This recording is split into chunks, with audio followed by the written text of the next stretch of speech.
Quand Augustin entreprend la rédaction du De Trinitate, des 398 semble-t-il jusqu'en 426, soit 4 ans avant sa mort, une longue histoire polémique qu'il nous est impossible de ne faire plus qu'évoquer ici a déjà eu lieu.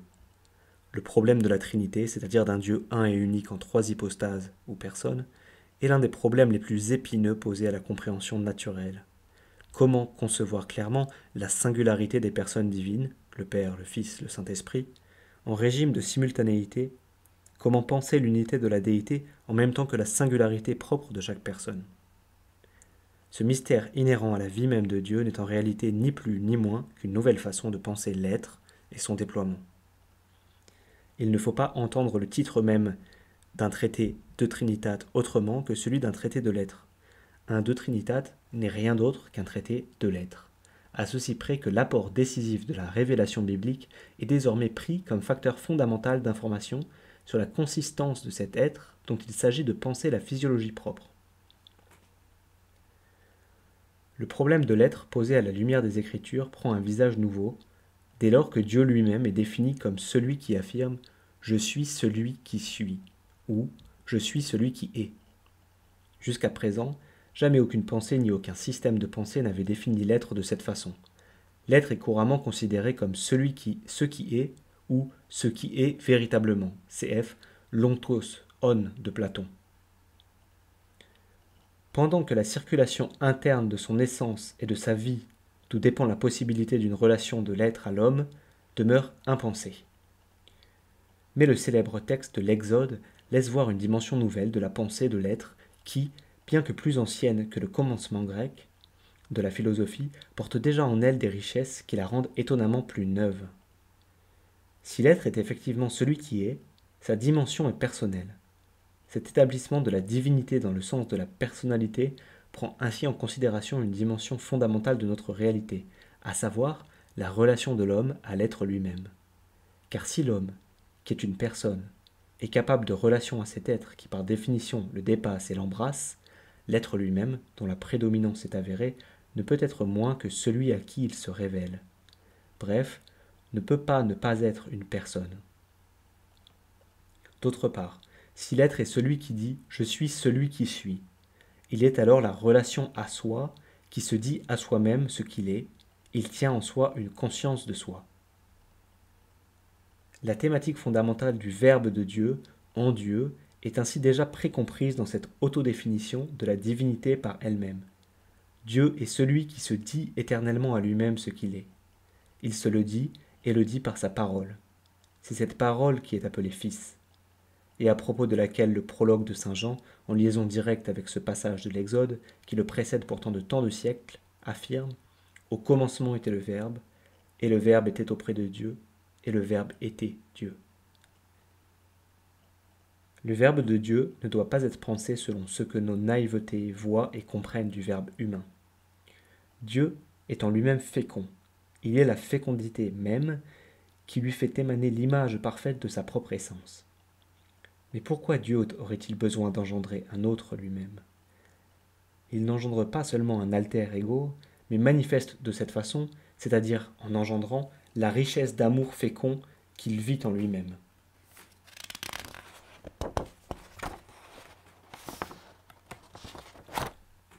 L'engendrement du Fils n'a pas lieu dans le temps, mais de toute éternité et en coéternité avec le Père. Par là, la déité est révélée comme étant animée en elle-même d'une relation d'amour, entre Père et Fils dans le même esprit de donation, qui précède toute création. Contrairement à ce qui est la réalité de l'humanité, où la reproduction de l'espèce essaye de pallier comme elle peut la mort des individus, le Père n'engendre pas le Fils par faiblesse, mais par plénitude et pour manifester la surabondance qu'il est lui-même en lui-même. Pourquoi Dieu n'aurait-il pas de Fils? Demande Bossuet. Pourquoi cette nature bienheureuse manquerait-elle de cette parfaite fécondité qu'elle donne à ses créatures? Le nom de Père est-il si déshonorant et si indigne du premier être qu'il ne lui puisse convenir selon la propriété naturelle? Moi qui fais enfanter les autres, ne pourrais-je pas enfanter moi-même? Isaïe. Et s'il est si beau de se faire des enfants par l'adoption, n'est-il pas encore plus beau et plus grand d'en engendrer par nature? Je sais bien qu'une nature immortelle n'a pas besoin, comme la nôtre, mortelle et fragile, de se renouveler, de se perpétuer en substituant à sa place des enfants qu'on laisse au monde quand on le quitte. Mais en soi-même, indépendamment de cette nécessaire séparation, n'est-il pas beau de produire un autre soi-même par abondance, par plénitude, par l'effet d'une inépuisable communication, en un mot par fécondité, et par la richesse d'une nature heureuse et parfaite. Fin de citation. Manifestation parfaite du Père, le Fils est également l'instrument de la création, la main de Dieu. Il est le Verbe par quoi l'univers est créé. Et l'univers est créé pour que la gloire de Dieu soit manifestée. Le Verbe de Dieu, le Fils, la parole de Dieu est créatrice. Dieu fait être le monde en le prononçant, en le proférant. Aussi, comme dans la Trinité le connaître et l'être ne font qu'un, autant Dieu est et autant il se connaît. Se connaître, c'est se dire à soi-même ce qu'on est, et se dire à soi-même dans ce qu'on est, pour le Père, se dire en son Fils.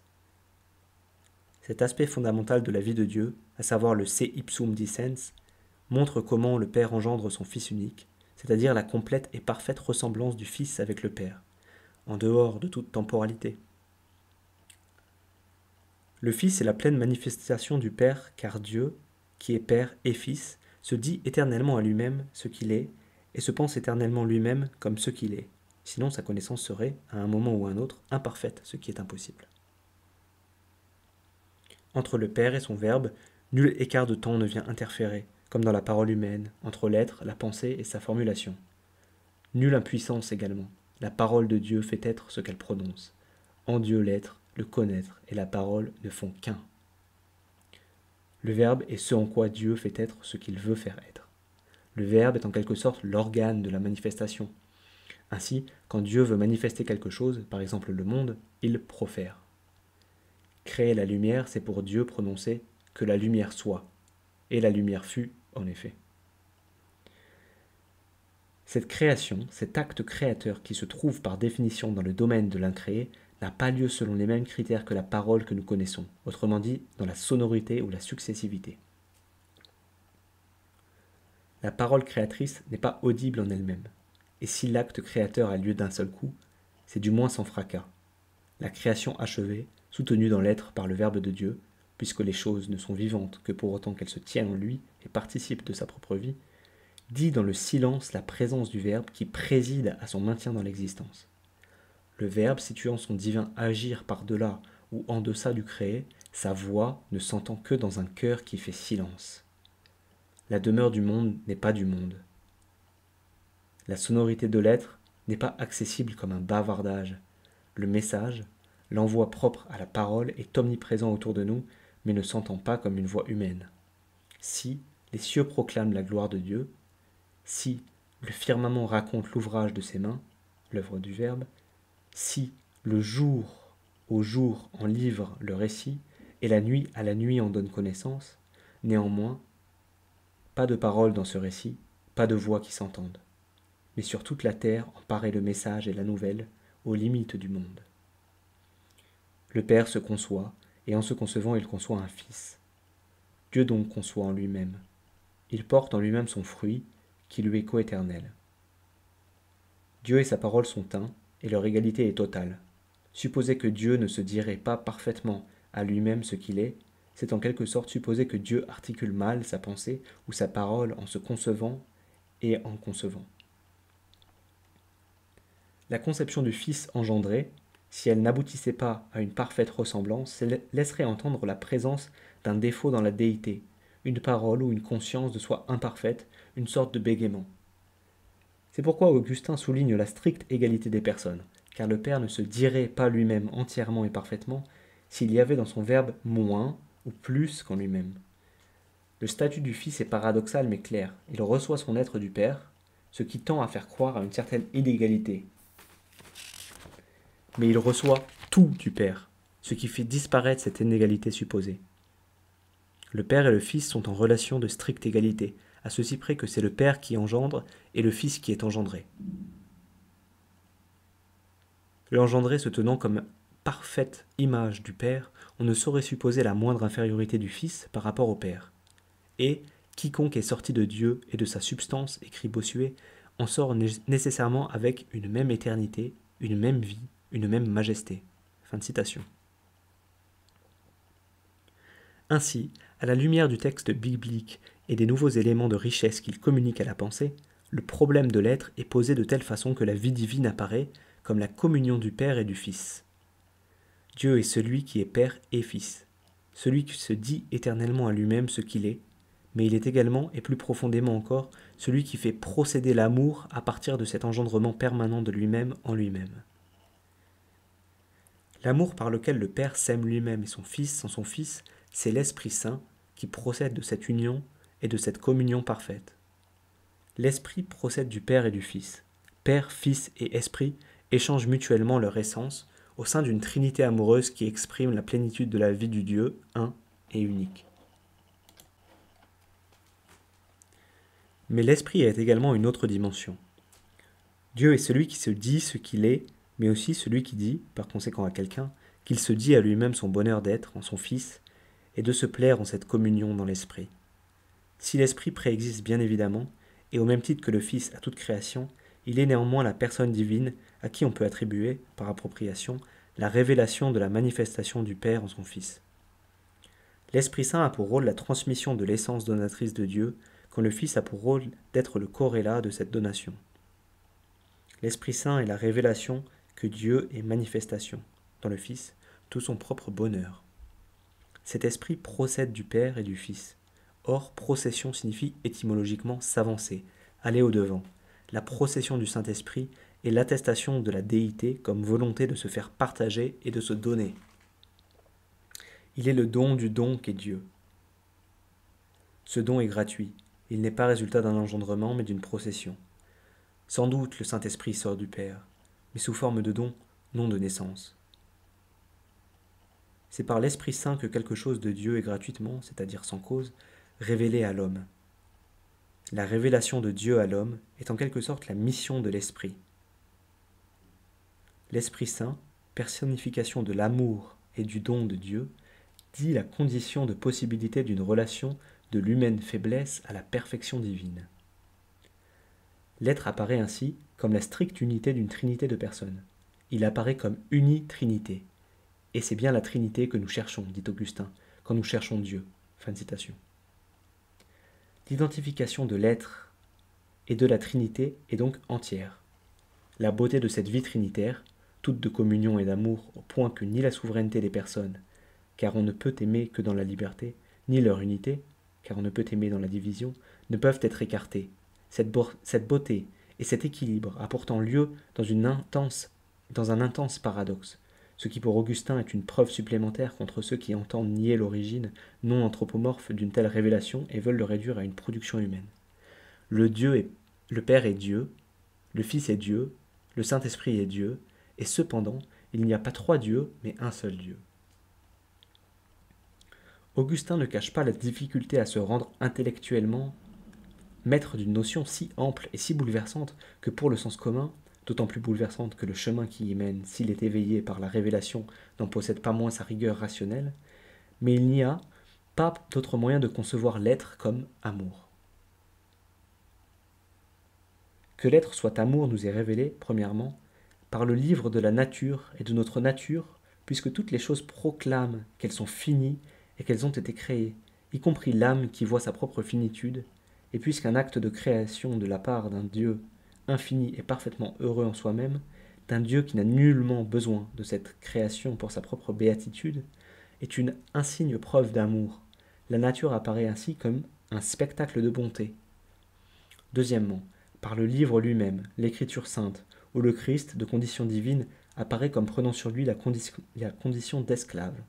La condition humaine, afin de se laisser mourir des défauts mêmes de celle-ci, exposé à la mort par l'incarnation dans une chair de misère et tué par l'iniquité d'hommes qui portent de faux témoignages pour faire périr l'innocence à qui ils veulent faire payer de ne pouvoir accuser sa bonté.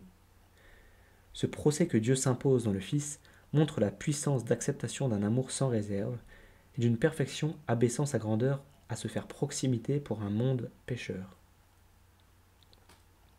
Ainsi, la nature, l'âme, les Écritures, tout dit que Dieu nous a aimés le premier. Cette précédence de l'amour de Dieu et de l'amour qu'est Dieu par rapport à nous fait bien du concept de Trinité la seule façon de penser adéquatement l'être. Si Dieu est amour, et un tel amour, il doit d'abord s'aimer lui-même, ce pourquoi il engendre un Fils, et transmettre l'esprit d'amour qui l'anime, ce pourquoi il fait procéder le Saint-Esprit. Par conséquent, le concept de Trinité est proprement inévitable. Sa complexité et sa teneur paradoxale sont une exigence de la pensée que la pensée doit prendre sur soi, et ne s'écartant jamais de cette règle que saint Augustin rappelle et impose à son tour, le Père est Dieu, le Fils est Dieu, le Saint-Esprit est Dieu, et cependant, il n'y a pas trois dieux, mais un seul Dieu en trois personnes, une seule nature en trois hypostases d'égale essence.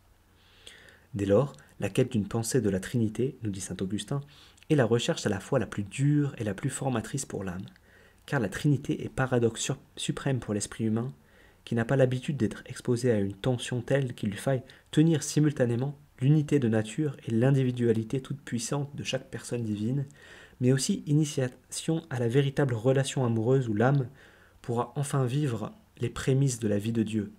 Il n'y a pas de sujet, en effet, où soit plus périlleuse l'erreur, plus laborieuse la recherche, plus fructueuse la découverte. Fin de citation. Cette base dogmatique que se donne Augustin, il ne l'a pas trouvée seul, mais elle lui est transmise par les quelques siècles de théologie et de vie intellectuelle qui l'ont déjà précédée. La subtilité et la profondeur du dogme en question ont été progressivement mises en évidence contre les multiples erreurs dont la notion de Trinité a fait l'objet. Toute la teneur de la question est déjà concentrée dans ce verset fondamental de l'Évangile selon saint Matthieu, où l'explicite définition de Dieu apparaît dans la bouche même de Jésus. Allez donc, de toutes les nations, faites des disciples, les baptisant au nom du Père, du Fils et du Saint-Esprit. Fin de citation.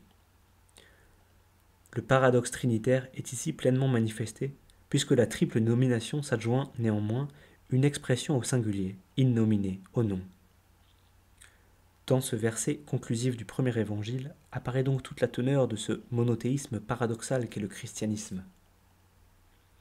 Le dogme trinitaire constitue l'identité propre à la religion chrétienne. C'est en lui que Dieu révèle le fondement ontologique de son amour. Cela explique l'opiniâtreté avec laquelle les différents penseurs chrétiens ont gardé et sauvegardé la profondeur de ce concept contre toutes les entreprises de simplification ou réduction qui en étaient autant de graves déformations. La notion de Trinité, nommant l'essence même de Dieu, ne se prête à aucun aménagement qui la rendrait plus maniable à un intellect moyen ou fatigué. Nous n'avons pas à soumettre la vie de l'être à nos canons de compréhension subjective, mais à soumettre notre pensée à cette physiologie divine par laquelle notre propre vie est irriguée, et afin d'en recueillir les fruits. D'où encore une fois la nécessité de la foi, afin que la libre volonté, qui est aussi libre de mal faire, il n'y a pas de volonté sans mauvais usage possible de la volonté, cesse de tourner le dos à l'être. Dans les premiers siècles du christianisme germèrent plusieurs tentatives de simplification de l'exigence à laquelle appelle la révélation biblique et la raison confrontée à la déroutante et non moins évidente gratuité de l'amour. Certains ont privilégié le côté unitaire de l'essence divine, d'autres son aspect multiple. Ces tentatives de naïve crispation ont pour principal ressort de retrancher quelque chose de la richesse de simultanéité propre au mystère, c'est-à-dire de choisir de porter l'accent sur un aspect forcément au détriment d'un autre. Cette limitation et cette modification, que la volonté de choisir fait subir à la consistance propre du mystère, produisent la transformation de la richesse de la vérité fondatrice en hérésie, mot dont la racine grecque signifie précisément choisir. Être hérétique, c'est, à l'origine, amoindrir la luxuriance de la vérité, attitude à quoi s'oppose la volonté catholique qui laisse être l'universel, catholou, dire l'universel qu'il est sans rien retrancher de la façon dont il se révèle, ni se soucier de savoir si cette communication de l'universel à la pensée sera plus ou moins facilement concevable pour l'homme. Quand l'hérétique choisit, le catholique laisse Dieu choisir. L'un s'empare du mystère en vue de s'en rendre intellectuellement maître, l'autre libère la complexité de la vérité révélée afin de laisser cette dernière former elle-même par ce qu'elle est révélée être son esprit.